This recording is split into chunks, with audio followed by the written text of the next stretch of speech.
हम लोग को फैक्टर निकालना सीखेंगे। मैट्रिक्स में उसका यूज है और डिटर्मिनेंट में भी कुछ सवाल है और माइनर भी इसके बाद समझा देंगे। तो पहले को फैक्टर कैसे निकालते हैं थर्ड ऑर्डर के डिटर्मिनेंट में बताते हैं, फिर सेकेंड ऑर्डर में बताएंगे।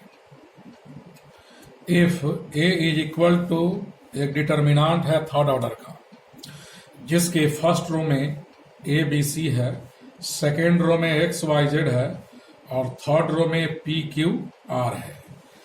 ये हमारा थर्ड ऑर्डर का एक डिटर्मिनेंट है। तो देखिएगा ए इक्वल इतना है, तब इसका कोफैक्टर हम लोग कैसे निकालेंगे, ध्यान से देखिएगा। कोफैक्टर डिटर्मिनेंट के अंदर जितना एलिमेंट्स होता है सभी एलिमेंट्स का कोफैक्टर निकलता है। जैसे इसमें टोटल 9 एलिमेंट्स हैं तो 9 कोफैक्टर निकलेगा और माइनर भी 9 होगा। तो पहले कोफैक्टर हम लोग निकाल लें। कोफैक्टर ऑफ ए, तो हमारा ए जो है एलिमेंट ए या फर्स्ट रो और फर्स्ट कॉलम का है। तो कोफैक्टर ऑफ ए क्या होगा, तो जिस एलिमेंट का कोफैक्टर निकालना हो उसके वह जिस रो में और कॉलम में हो उसको क्लोज कर देंगे ऐसे। तो बचा क्या हमारा वाई जेड क्यू आर, इधर सेकेंड ऑर्डर के डिटर्मिनेंट में लिखेंगे। ए का कोफैक्टर निकालना है, फर्स्ट रो का है, फर्स्ट रो का कोई एलिमेंट नहीं इसमें लेंगे और फर्स्ट कॉलम का, यही 4 एलिमेंट्स इसमें लिखेंगे वाई क्यू जेड आर। और बाहर में -1 से मल्टीप्लाई करेंगे। बाहर में जब भी कोफैक्टर निकाले तो सेकेंड ऑर्डर के डिटर्मिनेंट में -1 से इंटू करेंगे। अब ए किस रो का है, तो ए हमारा फर्स्ट रो है और फर्स्ट कॉलम, रो भी पहला कॉलम भी पहला। तो कॉलम और रो के नंबर को ऐड कीजिए। फर्स्ट रो फर्स्ट कॉलम 1 + 1 2, यहाँ -1 का पावर 2 दे देंगे। यहाँ -1 का पावर 2 है तो ये प्लस हो जाएगा और इसका value Y R minus Z Q. अब देखिएगा आगे हम लोग लिखते हैं कोफैक्टर ऑफ बी। तो जब भी थर्ड ऑर्डर के डिटर्मिनेंट में किसी भी एलिमेंट का कोफैक्टर निकालना हो, सेकेंड ऑर्डर के डिटर्मिनेंट में, फोर्थ ऑर्डर के डिटर्मिनेंट में, डिटर्मिनेंट के अंदर के एलिमेंट्स का कोफैक्टर निकालना हो किसी भी एलिमेंट का, तब पहले -1 लिखिएगा, सबसे पहले -1। अब बी किस रो में है, तो बी का रो फर्स्ट है यानी 1, बी फर्स्ट रो में है तो रो का संख्या 1 हुआ, और बी सेकेंड कॉलम में है तो कॉलम सेकेंड रो फर्स्ट 1 + 2, यहां पावर 3 हो जाएगा।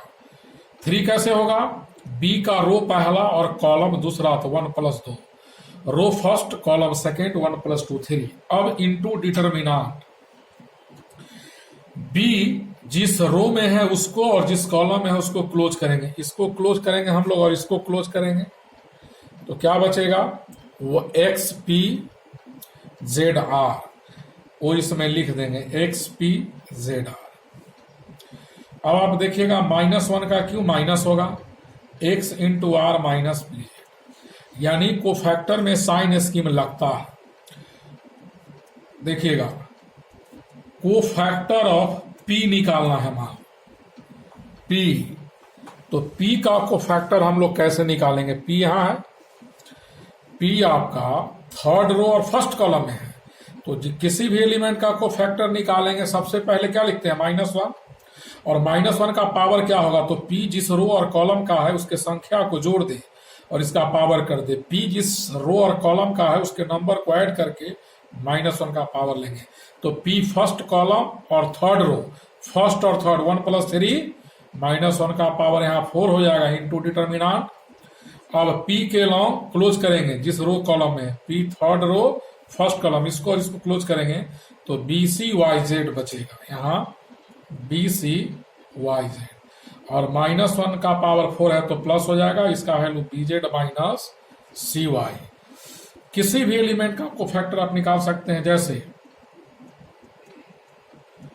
कोफैक्टर ऑफ हमको Z निकालना है तो आप अपने डिटर्मिनेंट में देखिए Z कहाँ है, Z है सेकेंड रो में और थर्ड कॉलम में, सेकेंड रो थर्ड कॉलम, यानी Z के रो कॉलम के नंबर को ऐड करेंगे तो 5 होगा। सेकेंड रो थर्ड कॉलम, तो -1 का पावर 5 होगा, क्योंकि जेड सेकेंड रो में है 2 और थर्ड कॉलम में 3, तो 2 + 3 5 इंटू डिटर्मिनांट, और यहाँ जेड जिस कॉलम में है उसको क्लोज करेंगे और जिस रो में है उसको क्लोज करेंगे। ए बी पी क्यू इसमें लिख देंगे हम लोग ए बी, और -1 का पावर 5 है, ऑड नंबर तो नेगेटिव होगा, ए क्यू माइनस पी बी। तो सबका नहीं निकालेंगे, समझ गए। डिटर्मिनांट के अंदर जितना एलिमेंट है सबका कोफैक्टर निकलेगा। अब आइए सेकेंड ऑर्डर में, एक डिटर्मिनांट है सेकेंड ऑर्डर का जिसके फर्स्ट रो में है ए बी, सेकेंड रो में एक्स वाई। इसका कोफैक्टर, इसके अंदर के जो भी एलिमेंट्स है उसका कोफैक्टर कैसे निकलेगा? तो टोटल 4 एलिमेंट्स है, सभी का कोफैक्टर आएगा, यानी टोटल 4 कोफैक्टर आएगा।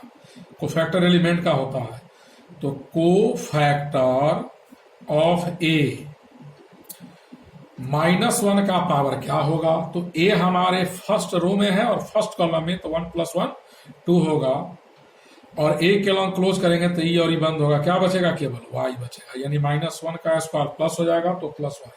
या ओरली याद कर लीजिए आप लोग, सेकेंड ऑर्डर में इस एलिमेंट ए का कोफैक्टर वाई होगा और वाई का कोफैक्टर ए होगा, ए का कोफैक्टर वाई, वाई का कोफैक्टर ए। प्रिंसिपल डायगोनल में जो एलिमेंट होता है उसका कोफैक्टर इंटरचेंज कर जाता है, साइन वही रहता है, लेकिन इसमें एक्स का कोफैक्टर बी होगा और साइन बदलेगा, -b, और बी का -x। सेकेंडरी डायगोनल में एलिमेंट के साथ साइन भी इंटरचेंज होगा और प्रिंसिपल डायगोनल में केवल एलिमेंट चेंज होगा। अब कोफैक्टर ऑफ बी निकालना है, तो -1 का पावर क्या होगा? B first row second column power 3 हो जाएगा, इंटू, तो बी ई और ई क्लोज, क्या बचा यहाँ x, तो ये हमारा हो जाएगा -x।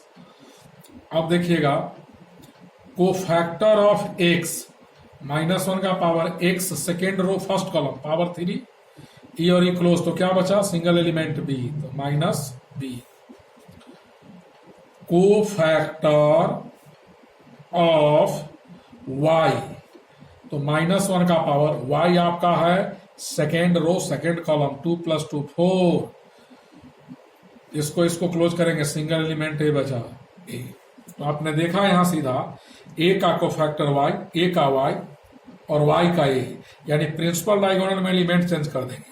और सेकेंडरी डायगोनल क्या होगा? एक्स का कोफैक्टर बी बोलेंगे, साइन बदलकर, प्लस भी है तो माइनस भी, माइनस है तो प्लस।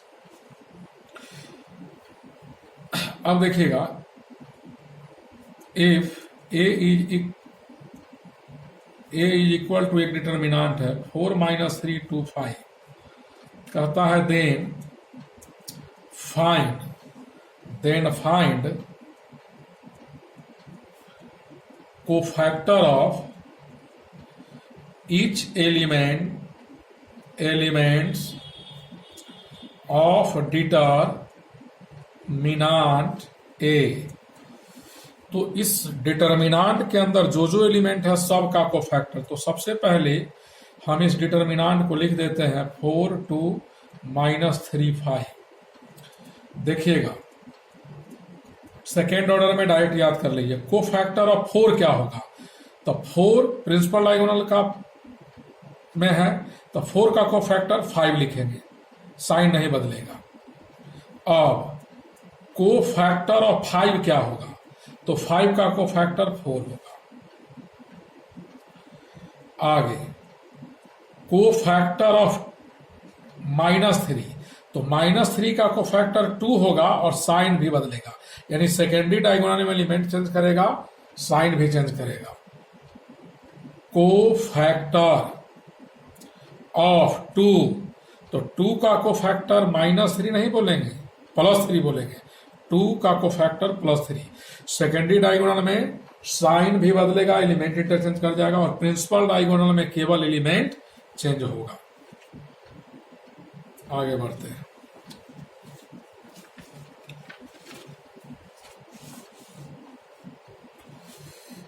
अगला सवाल देखिएगा, कहता है find the cofactor of all elements of determinant, all elements of determinant a is equal to, first row में है 2 5 minus 3 1 4 6 7 9 0। अब देखिएगा यह थर्ड ऑर्डर का डिटर्मिनांट है, इसके अंदर टोटल 9 एलिमेंट्स हैं, तो सभी एलिमेंट्स का कोफैक्टर निकलेगा। एडजॉइंट और इनवर्स पढ़ाएंगे उस समय इसका यूज है, इसलिए इसको अच्छे से समझिए। कोफैक्टर ऑफ 2 का मतलब हुआ ये हमारा element first row first column का है, तो -1 का power 2 first row first column, first row first column है 2, तो 2 का पोजीशन है पहला रो पहला कॉलम, रो भी फर्स्ट कॉलम भी first, first row first column, column row के नंबर को ऐड करेंगे तो 1 + 1 2 होगा, into determinant of second order. Third order का कोफैक्टर जब निकालते हैं तो सेकेंड ऑर्डर का डिटर्मिनांट आएगा यहाँ। 2 के नीचे क्लोज करेंगे, जिस रो कॉलम में इसको क्लोज करेंगे, इसको क्लोज करेंगे, इसको और इसको क्लोज करेंगे तो क्या बचेगा 4 6 9 10, 4 6 9 0 10 नहीं 0 है, -1 का स्क्वायर प्लस 4 × 0 0 9 6 जा 54, यानी कि -54 आया। अब देखिएगा कोफैक्टर ऑफ 5 क्या होगा, तब सबसे पहले -1, जब भी कोफैक्टर निकालना हो तो -1 से इंटू करेंगे, और -1 का पावर क्या होगा, तो 5, यहाँ 5 जो है 5 रो फर्स्ट है और कॉलम सेकेंड है, रो फर्स्ट यानी 1 और कॉलम सेकेंड यानी 2, 1 + 2 3 इंटू डिटर्मिनांट, और 5 जिस रो कॉलम में है क्लोज करके जिस ऑर्डर में एलिमेंट बचेगा लिख देंगे, तो क्या बचा 1760 1760 1760, तो -1 का पावर 3 निगेटिव हो जाएगा, 1 × 0 0 -7 6 जा 42,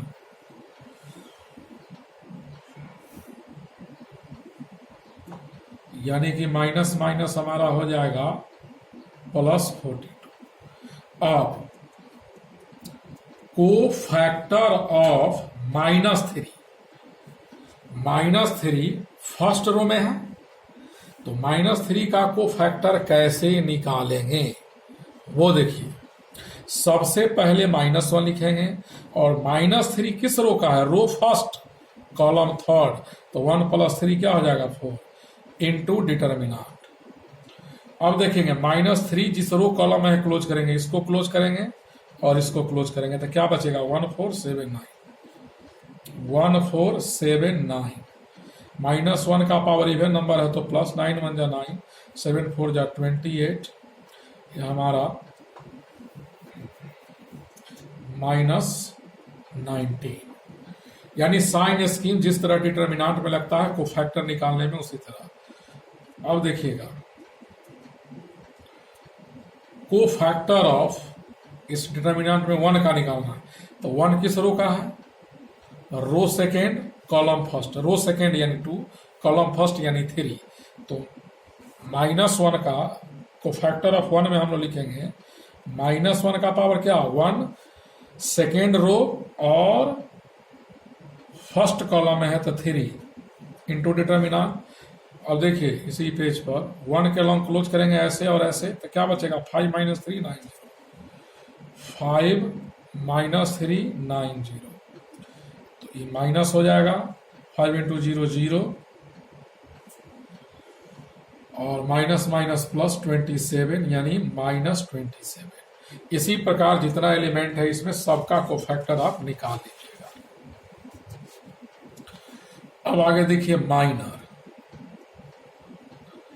माइनर कैसे निकलता है, कोफैक्टर जैसे निकलता है उसी तरह माइनर। कोफैक्टर में साइन स्कीम लगता है, इसमें साइन स्कीम नहीं लगता है।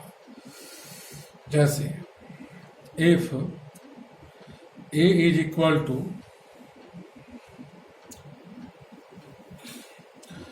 डिटर्मिनांट है, मान लीजिए, अब थोड़ा सिंबल में लिख देते हैं A11, A12 A13 इस डिटर्मिनांट का यह फर्स्ट रो का एलिमेंट है। A11 का मतलब पहला रो पहला कॉलम, पहला रो दूसरा कॉलम, पहला रो तीसरा column. A21 A22 A23 A31 A32 A33। देखिएगा ए एक डिटर्मिनांट है थर्ड ऑर्डर का, इस बार सिंबल के फॉर्म में लिख दिया है। A11 का मतलब फर्स्ट रो फर्स्ट कॉलम का element, first row second column का एलिमेंट, 1 3 है यहाँ, तो यह एलिमेंट पहला रो और तीसरा कॉलम का है। सेकंड रो फर्स्ट कॉलम का element, second row second column का element, second row third column का एलिमेंट। आपसे पूछेगा यह किस रो किस कॉलम का है, तो third row first column, third row second column, third row third column. Minor कैसे निकालेंगे, तो देखिएगा माइनर ऑफ A11, माइनर को जनरली इम्यूलेटर से लिखते हैं, रूल नहीं है, डायरेक्ट भी आप लिख सकते हो। माइनर ऑफ A11 को लिखेंगे M11, M symbol M letter से दिखाते हैं, को फैक्टर को C से, तो वहां नहीं दिखाए हैं। माइनर ऑफ A11 को M11 सिंबल हम लोग यूज करते ही। होगा क्या, एक डिटर्मिनांट A11 के लॉन्ग क्लोज कीजिए, ऐसे और ऐसे क्लोज करेंगे। A11 के लॉन्ग समझिए डिटर्मिनांट को आप एक्सपेंड कर रहे हैं, जिस रो जिस कॉलम है उसको क्लोज करके जो बचेगा इन चारों एलिमेंट्स को इसमें हम लोग उसी ऑर्डर में लिख देंगे। यानी क्या होगा, A22 A23 A32 A33। बाहर डिटर्मिनांट के बाहर ऑलवेज प्लस, इसका अपना वैल्यू प्लस माइनस हो सकता है। A22 A33 minus A32 A23। अब माइनर ऑफ A12, तो A12 के माइनर को M12 लिखेंगे, माने डिटर्मिनांट के अंदर फर्स्ट रो सेकेंड कॉलम के एलिमेंट का माइनर लिख रहे हैं, इज इक्वल टू डिटर्मिनांट होगा, बाहर में ऑलवेज प्लस होगा, डिटर्मिनांट का अपना वैल्यू प्लस या माइनस आ सकता है, वो फैक्टर की तरह ही A12 है। तो देखिए A12 यहाँ है, फर्स्ट रो इसको क्लोज करेंगे, सेकेंड रो इसको क्लोज करेंगे, और हम लोग इसको क्लोज करेंगे A12 में, तो यह दोनों और यह दोनों बचा। यहाँ क्या लिखेंगे हम लोग, A12 है, तो A12 है, ध्यान से लिखिएगा, इसको और इसको क्लोज किया, A21 A31 A23 A33। अब इसका वैल्यू निकाल लीजिए, इसको इसमें इंटू करके A21 A33 minus A31 A23। जिस तरह को फैक्टर निकालते थे उसी तरह माइनर, वहां बाहर में -1 से इंटू करते थे फिर पावर देते थे, यहां वैसा कुछ नहीं करना है, बाहर में प्लस डिटर्मिनांट का अपना वैल्यू। माइनर ऑफ जैसे A31 लिखना है तो लिखेंगे M31, यानी third row first column determinant. तो थर्ड रो फर्स्ट कॉलम में कौन कौन एलिमेंट है, थर्ड रो में यह तीनों है और फर्स्ट कॉलम में ही इसको और इसको क्लोज करेंगे, यह चारों एलिमेंट जो बचा हम लोग लिखेंगे। देखिएगा A13 A31 A31 तो M31, इसको और इसको क्लोज किया, A12 A22 A13 A23, और इसका वैल्यू जैसे निकलता है निकाल लीजिए, A12 into 23 minus A22 A13। अब देखिए इस पर सवाल डायरेक्ट बता देते हैं। सवाल है, find the minor of all elements of the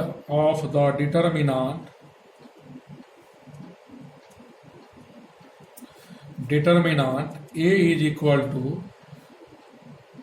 2 minus 4 6 0 7 minus 3 1 minus 9 8। इस डिटर्मिनांट में जितना एलिमेंट है सब का माइनर निकालना है। तो देखिएगा जरा ध्यान से, माइनर ऑफ 2 का मतलब फर्स्ट रो फर्स्ट कॉलम का एलिमेंट का माइनर, तो डिटर्मिनांट देंगे, 2 जिस रो कॉलम में है उसको क्लोज करेंगे, 2 फर्स्ट रो में है क्लोज करेंगे, फर्स्ट कॉलम में है क्लोज करेंगे, तो क्या बचा 7 माइनस 3 माइनस 9 8, उसी ऑर्डर में इस डिटर्मिनांट में लिख देंगे 7 -3 -98। अब इसका बाहर में ऑलवेज प्लस लेंगे, डिटर्मिनांट का वैल्यू प्लस या माइनस आ सकता है। 8 7 जा 56 माइनस -9 गुने -3 प्लस 27, बीच में माइनस है। 16 से 7 गया 9, 4 से 2 गया 2, 29 आया। अब देखिएगा हम लोग लिखते हैं माइनर ऑफ जैसे मान लीजिए -4 का निकालना है, तो एक डिटर्मिनांट होगा। थर्ड ऑर्डर के अंदर जितना एलिमेंट है सब का माइनर सेकेंड ऑर्डर के डिटर्मिनांट में आता है पहले। तो -4 किस रो में है? फर्स्ट रो में है, क्लोज करेंगे। सेकेंड कॉलम में है, क्लोज करेंगे। तो बचेगा क्या? 0 1 -38, 0 1 -38, 0 है, 0 1 -38। अब 8 इंटू 0 0 -3 यानी कि +3 आया। अब माइनर ऑफ 6 निकालना है, तो 6 जो आपका है 6 फर्स्ट रो थर्ड कॉलम को क्लोज कीजिए, जो बचा उसको इसमें लिख दीजिए, यानी 0 7 1 -9। तो इसका वैल्यू होगा 0 -7 यानी -7। अब माइनर ऑफ जैसे 0 लिखना है, तो 0 हमारा कौन सा एलिमेंट है? First column second row. तो 0 सेकेंड रो में, सेकेंड रो का एलिमेंट क्लोज करेंगे, ऐसे क्लोज कीजिए जैसे डिटरमिनेंट एक्सपेंड करते थे, और इसको बंद करेंगे। तो क्या बचेगा हम लोग का? 0 के अलॉन्ग अगर क्लोज करेंगे तो -4 -9 6 8, और इसका वैल्यू 8 4 जा -32, माइनस माइनस प्लस हो जाएगा 54, 4 से 2 गया 2, 5 से 3 गया 2, 22 आंसर आया। यानी माइनर आप निकाल लीजिएगा। सेकेंड ऑर्डर का एक आध सवाल देखिए डायरेक्ट। सवाल कहता है find the minor of all elements of A is equal to 7 3 9। एक डिटर्मिनांट है सेकेंड ऑर्डर का, इसके अंदर जो भी एलिमेंट है उसका माइनर निकालना है। तो देखिएगा माइनर ऑफ 7 क्या होगा? तो 7 का माइनर 4 लिखिएगा।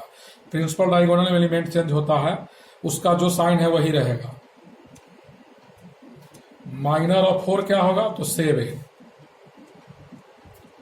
माइनर ऑफ 3 क्या होगा? 9। माइनर ऑफ 9 क्या होगा? 3। यानी कोफैक्टर में सेकेंडरी डायगोनल में एलिमेंट चेंज करता था, साइन भी। माइनर में केवल एलिमेंट बदलता है।